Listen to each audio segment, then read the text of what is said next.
Hi. I'm very Hello. excited to be joined by Sasha Molochnikov, the director of Extremist, which is a fantastic Oscar shortlisted short film. And he is a theater and film director from Russia, from St. Petersburg. Hi. Here. Thank you. It's an honor. It's an honor to have you. I truly love your film. Thank you for taking the time. And as we discussed in advance of this recording, we somehow have 17 questions for a film that is only 17 minutes long, but we think that works. We really hope everyone watches the film. And so let's jump in. Sure. I'll try to keep my answers to 40 seconds so that it's Okay. another 17-minute film. Okay, perfect. Let's Okay. go.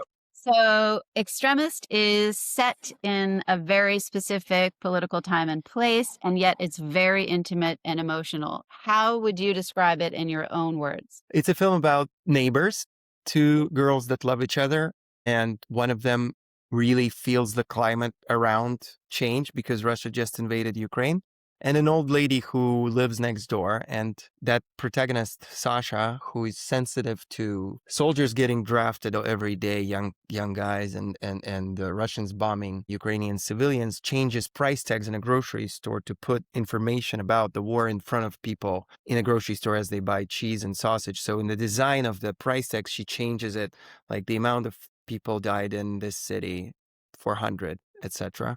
Amount of years Putin is lying to us from 25. And the old lady reports on her, not knowing she reports on her. She just reports on someone because she sees the price tag is weird in the store, and gets eventually our protagonist Sasha imprisoned for 7 years in a Russian jail. And so it's inspired by true events that happened in St. Petersburg, my hometown also. And I guess it's a story of courage and amazing, extraordinary bravery, because what Sasha does further in the film is a huge act that I would never be able to do myself. And you actually succeed so well with the storytelling and the performances and the writing and directing, but we'll get to more detail on that. Although the film is set in today's Russia and under Putin's authoritarian rule, for safety, you shot in Riga. And I wonder how changing countries impacted your filmmaking process, because obviously that adds another layer of challenge for Well, yeah, you. for safety, and because it's not, being over cautious. We would definitely get all arrested if we filmed a movie like this in Russia. So it's for safety. Not in Columbia University where I studied, and this is actually a Columbia thesis film. They forbid us to film people running or like having knives in the shot or riding a bicycle for safety. So that, I think, is being too safe. And in Yeah. our literally, it would be definitely not safe for anyone to film this in Russia. We filmed it in Riga with a great company, Forma Pro Film, that is actually just doing magic. And it's hard because it is a post-Soviet country, but it's a totally different country with another language. Everything on the street is different. So you kind of can shoot here, but can't shoot here. And we spent a lot of time prepping, actually, 2-3 months, I think I spent in Riga all in all, for a 5-day shoot. Just going around the city a lot and finding locations that look very much like Petersburg, and people, also faces. We went on into the market, into the street, to just grab people and suggest them to film. Lots actually were happy to film even for free because the subject really made them feel something. And we looked for people with Russian faces. And then the actors that we casted, which some of them are known in Russia, actually, we really tried to mix up in our big board. And It works. It really thank you. works. Yeah. So the young artist, central female character, she's punished as an extremist simply for swapping supermarket labels, as you've said, with anti-war messages. What did you want to reveal about how authoritarian regimes weaponize language to criminalize these kinds of basic acts of conscience and truth-telling? Well, in this specific story, we focus on the absurdity of it, because she got 7 years for changing 4 price tags, 4 little pieces of paper. The one case I know that's more absurd is a protester going on a square with an empty sheet of paper and also getting arrested. She got 7 years for nothing, and in fact for spreading the truth, not any fake news as they made it seem. Yeah, I think absurdity, brutality, stupidity of the system that becomes so Orwellistic 1984 vibes, Yeah. horrible. And at the same time, it's not a strange dystopian cinematic world. It's a very real world that's happening. And I would say, we can talk about that later, that, what seemed as a far niche Russian story when we were filming it is now, as I screen it in US, and in many cities becoming more and more an American story. It is so relevant. I hope Americans will all watch this story and learn from it because, yeah, we're very, very close to that level of absurdity and everything we're witnessing and It changes hearing. every day. Yeah, it changes every day. So your protagonist is actually very sweet and loving and good, and yet the state defines her as dangerous, which, as we've just described, is totally absurd. How did you work with your lead actress to balance this moral clarity with her very real fear and the risk she faces every time she speaks truth to power? And let's just say you've cast an incredible actress and she's in the film Beanpole, if people haven't seen it. And Yeah. brilliant, brilliant job. Both of you. Yeah. Well, we rehearsed a lot, and especially, the last speech, which is a real speech from court. It's so easy to trip into something fake in terms of acting. So easy to do it too pretentious or not enough real. And then also, actually, you can't go stick directly to the truth because in court it would be said in a bit of a boring way, I would say. It's sort of people just read it off a paper, and in a film you try to change it and make it here and now. And that was the goal. Like, what if this happened to you here and now? Put as much of yourself into there as you can. And I think that that's the key. When you imitate somebody else doing it, it's one thing. If you try to, as Stanislavski said, what if, the magic what if I was there? That's basically what we went with. And honestly, in whatever form I worked in, I did ballet and opera and theater and Yeah. And you're an actor too, so maybe that helps with how you communicate with actors. back in the day. You're in their shoes. You should still be acting. I did Thank you. glimpse you in the supermarket. I saw you walk by. There was just nobody there. People who were doing it wrong each time. I just said, okay, let me do You're it. great. It's good. It's good. It's a good cameo. So this old lady neighbor, she initially seems really harmless and even kind, and then she's the one whose phone call brings the police. And I wonder what you were interested in exploring in terms of that kind of everyday complicity, how an ordinary person, a neighbor, can become the mechanism by which a dictatorship enforces its repression. Oh yeah, I think that is actually what inspired to film the movie. I heard about the story of Sasha changing price tags a year maybe before we started developing the script, or less, but a while before. Galina, the neighbor, she struck me. I read her interview or some comment where she said the words that our character says in court. I think the court should decide how much they get, but I would just give her a whip. And I was like, oh my God, she didn't even for a bit have reflexia that she put someone into prison for 7 years and took away, their freedom, their youth. And I thought, these people living next door to each other is a short film. And I think that it's very important for people everywhere that the reporting on each other is something that, we do in very different circumstances. And Americans are pretty good at that too. Times we feel like, oh, we should report. It's the justice, we should be part of the law. That's wrong. We should talk about it. But involving the government into solving your own problems is sometimes necessary, yes, Yeah. but sometimes it is definitely the base of any dictatorship. Absolutely, yeah. I don't even wanna go into it, but I've studied that for a long time in China and Taiwan's military dictatorship. I'm very familiar with this. Well, I would also study it in, honestly, in very liberal universities in US or Yeah, schools. It's yeah. strange that the culture of reporting, it's interesting because in Russia, reporter is a curse word. Stukach, it's called knocking, to knock on someone. Oh, It's because post-Soviet yeah, mentality, yeah, even people who do it now, they don't admit they are knockers, so-called. And for some reason in interesting. the US, because because the police in Russia is always a criminal. It's always Yeah, been that. They're always bribed and such, et cetera. In US, police used to be much better and, they appear very quickly and they are, there is court, there is right, justice. right. It's not as corrupt, way not as corrupt. So I guess here Yeah, reporting doesn't have such a bad reputation, but it is a horrible, it is a very dangerous trick. yeah, and there's actually a moment in your film where this old lady neighbor tries to undo the damage when she first realizes that the person who she didn't know she was reporting is this sweet upstairs neighbor, this young girl who she thought Yeah. was so sweet. And then when she goes into the police station, she discovers that this upstairs neighbor has a girlfriend. And then her sense of guilt shifts into her homophobia, basically. And she's allowing this prejudice to come forward in sync with the authoritarian system. Is you had to figure that all out, or yeah? You said it all. Yeah. Yep. This is the script, of course. The Yeah. real character, I don't think she went anywhere. But we wanted to Ah, create a less, one-dimensional character and have her have a little swing.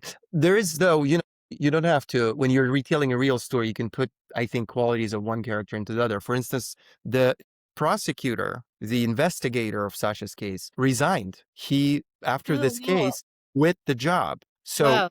I would not, make it so black and white. Yeah. We did do that because we just didn't want to have too many characters with a complicated story in a short film. So we gave Yeah. some of the qualities to her, trying to rewind it and call her report off. It's so good. It's so effective, actually. There's so much nuance and so many twists and turns in the storytelling and the filmmaking. It's great. Thank you. So I wonder if you want to talk about how the revelation that the protagonist is gay is a turning point, because in authoritarian regimes there is no tolerance for LGBTQ, and people are persecuted for that.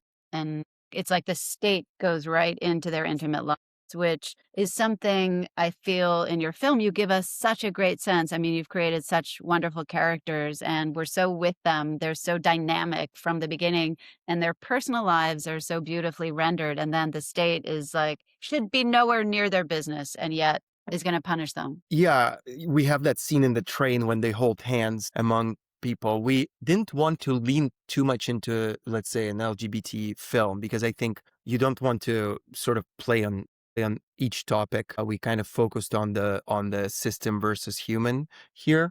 Sasha and Sonia, who inspired this story, are together still.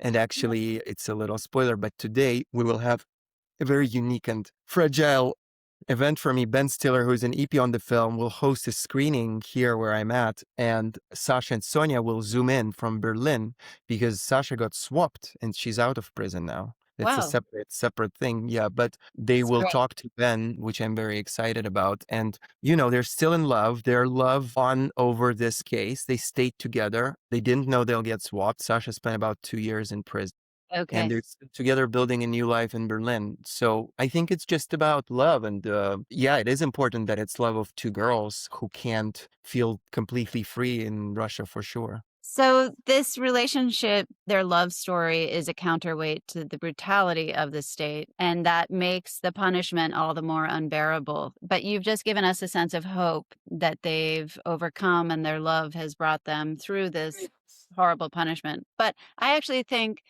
it's a very important kind of crux of the story. It's a very important thing to understand the difference between that brutality of the state and the love that happens between people on an everyday, ordinary level. Maybe that's just something beautiful in your film that you capture that makes it all the more worth seeing. So, we've talked a little about this absurdity of the disproportionate punishment for changing labels in a supermarket.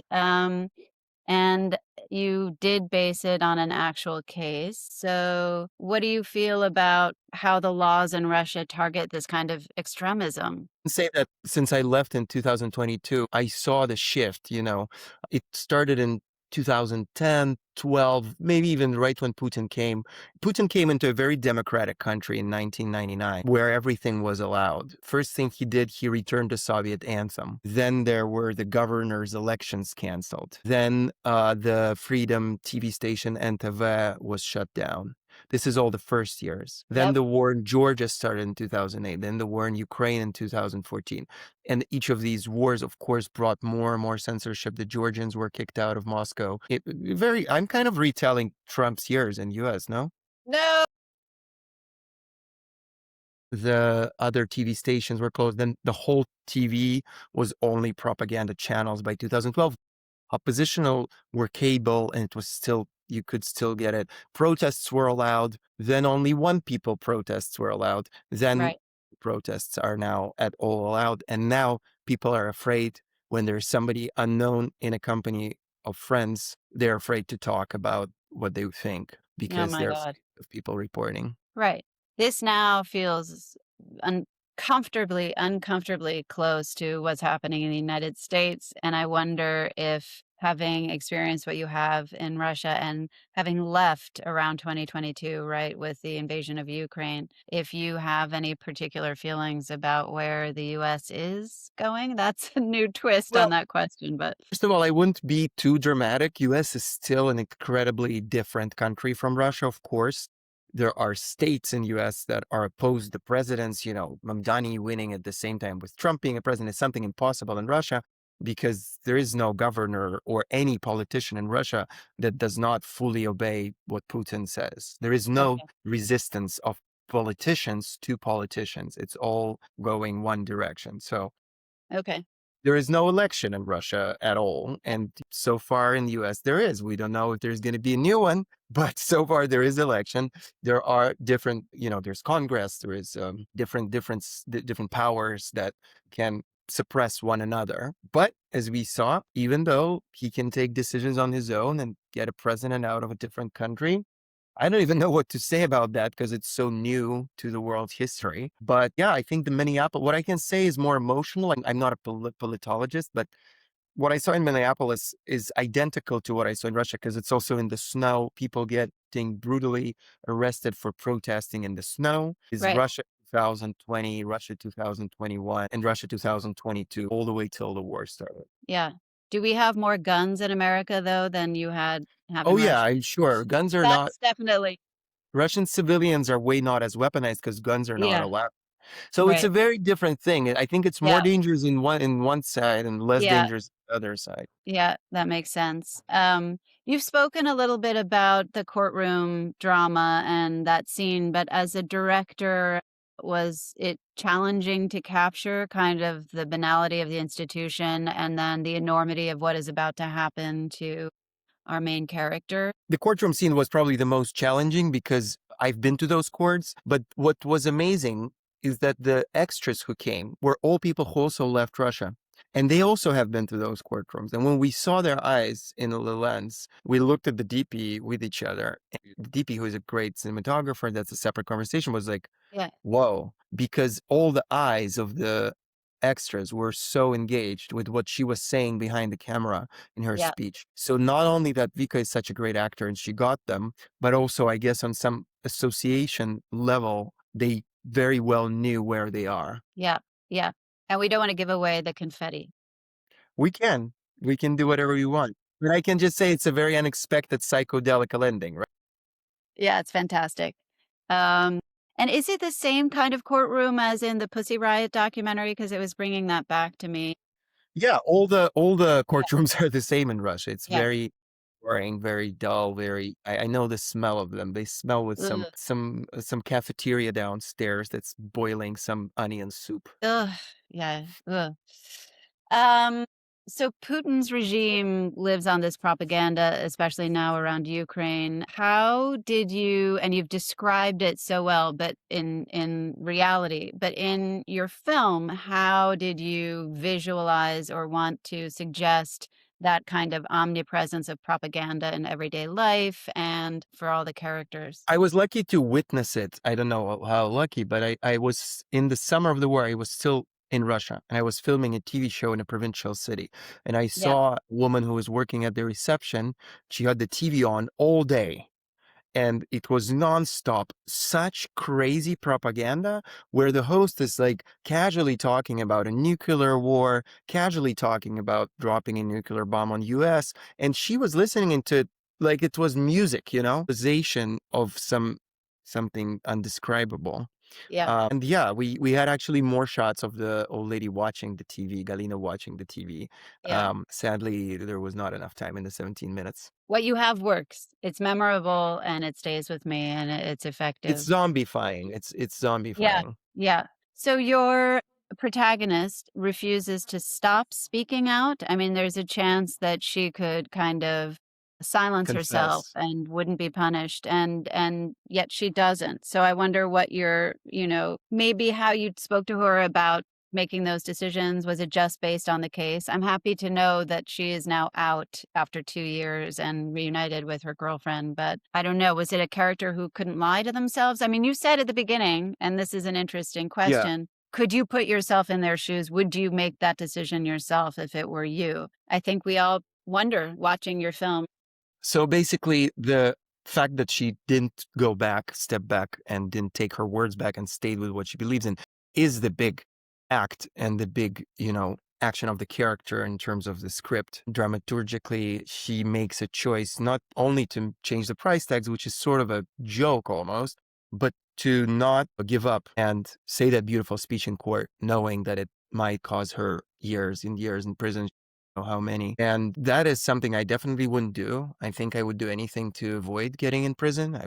I don't know how bad, it's scary to think about it, but Yeah, I can't even imagine, what this oppressive machine does to you psychologically. We've read about it all in the yeah, Nazi Germany, in the communist USSR, in Cambodia, how people, beg for forgiveness and save their life. And it's easy to talk about this, and we never yeah, know what we would actually do when we're told to sign some paper or go to prison, even for 1 year. yeah, I agree. It's horrifying actually to think about that. You've spoken about this old lady neighbor, and her final testimony in court is devastating because she's been so shaped by the propaganda. I wonder how you hope audiences in Russia, Ukraine, and here and elsewhere see her and what they should feel about her. Because in some ways we feel empathy, like she's been, I don't want to use the word brainwashed. I just said it, but she's been absorbing this regular propaganda and she thinks hers is a state she can still believe in, that there's an authority. Actually, in the context of the US, I was just having this conversation about how it is that people don't question Trump. And I think it's because for many, whether it's that they're watching too much Fox News or they just don't vote, but that they would even condone anything he's doing is because there's this ingrained deference to authority. Anyway, I think you did a very good job, as you said, of none of your characters are simple. None of them are totally black and white. Everyone has complexity. And so even this character who's getting who's punishing our main character, I don't know what you wanted the people I to think, feel. I think it's with any society and any people, and within US, I would honestly say both right or far left. I would say critical analysis, ability to critically analyze the information you receive Yeah. is a rare ability, and it's easy to brainwash someone. I've been Yeah. told honestly pretty great insane things in Colombia that, like, I don't know, that I'm a white straight male and that's why I will never understand a single script about Asian life, and like why, I mean, why can't Right. I love Asian cinema, I don't know. So I've heard Right. also some crazy stuff from the other side too, to be honest, as a Russian coming here. Anyway, it's very hard to form your own opinion and Yeah. really try to also sometimes, you know what? I started really trusting people who say, Yeah. I don't know what to say about this yet. Everyone who had their strict opinion on what's going to happen after, Trump got into Venezuela and took Maduro didn't get any of my trust because this Yeah. never happened. So Yeah. how are you so smart that you know what does this mean and what the consequences will be? Yeah. So when Yeah. people, even political analysts who say, this is something new. I don't know how to comment this yet. I Yeah. really, I listen to them, Yeah. and I listen to them thinking, and I think together with them. So I think like loving people who try to analyze, try to compare, try to bring up comparisons to other historical events. Those Yeah. are rare. Yeah, and I think actually the older a person gets, like, the neighbor is very old, the one who knocks and reports on our main Yeah. character, right? I think older people tend to get more stuck in their beliefs That's or, true. That's true. And I and think the biggest fault that is on us, my generation, is yeah, that we let the TV win their brains over what we yeah, could have told them. And that's my personal guilt. Like I'm not a fan of communal guilt in yeah, general, but yeah, this is what I do feel guilt for. I feel guilt for not talking enough to my grandparents about oh, what is really going on and really trying to affect them, you know? yeah. That's well said, but we'll make sure everyone gets out and sees this short film, and you have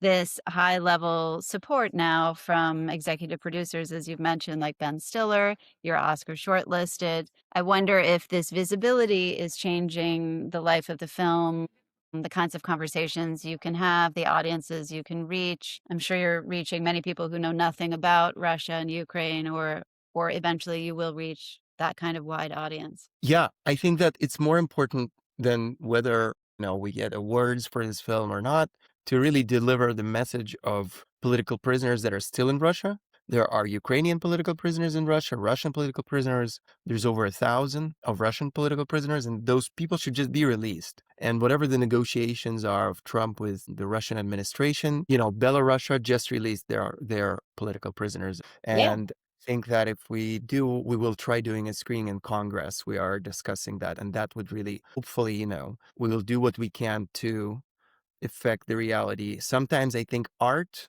can affect people's mind more than a news outlet or a real video on Instagram, because art gets into some subconsciousness. It does. I loved your short so much. I honestly could have watched it as a feature, or I would happily watch it turned into a feature. I don't know if that was in the back of your It's mind. The written. I feature hope is to do written. it in the summer. Yeah. You have a feature script written. That's true. So far it's three separate stories, Yeah. and I will just say that the other story is about a political prisoner, Zhenya Berkovich, my friend, who's a theater director, and she is in prison still, and she's doing theater in prison, and they are taking that away from her day by day. Oh, But it's some incredible ability to keep doing art in whichever circumstances you're in. yeah. And the third story is about a deserted soldier who ran all the way from Putin to Mexican border to get to US and got Oh my into God. an American detention center for a year and is now deported back. Holy moly. That sounds incredible. I want And to see this it's film. Brilliant. And you're shooting, you said yeah, we, you've we will already got a plan? shoot in Riga still. Amazing. And it's I think Congratulations. it's someone Ted knows and you maybe know, Alexander Yeah. Rodnyansky is our producer on that. And what has he produced? He produced movies that we've loved. Leviathan, Loveless, Leviathan. all Andrzej Yeah. Beanpole, Yes. and lots of US films, Orphan that was in Venice last year, and many, many. Congratulations. That's so well deserved. It's so amazing sounding. I wanna see it. About this yet. Oh, okay, an exclusive. Awesome. Well, let's, make sure everyone who hears this and wants to be involved will finance it. I assume you need some financing? We have more than a half, and yes, we do need the other half. The other half of the financing. Okay, let's see if we can make that happen. Thank you Thank so you. much. Wow, Vanessa, you're Thank you for incredible. your time. No, you're incredible. This movie is amazing. Again, I really hope everyone sees it. And, is there anything we should tell them about where to watch it? Yes, it is on YouTube, on the New Yorker YouTube channel, in the New Yorker Shortlisted Shorts. So it's also on the Oscar portal. Yes, fantastic. Well, enjoy the rest of your day in New York. I know Thank you you're a so busy much, Vanessa. person, and this was really great.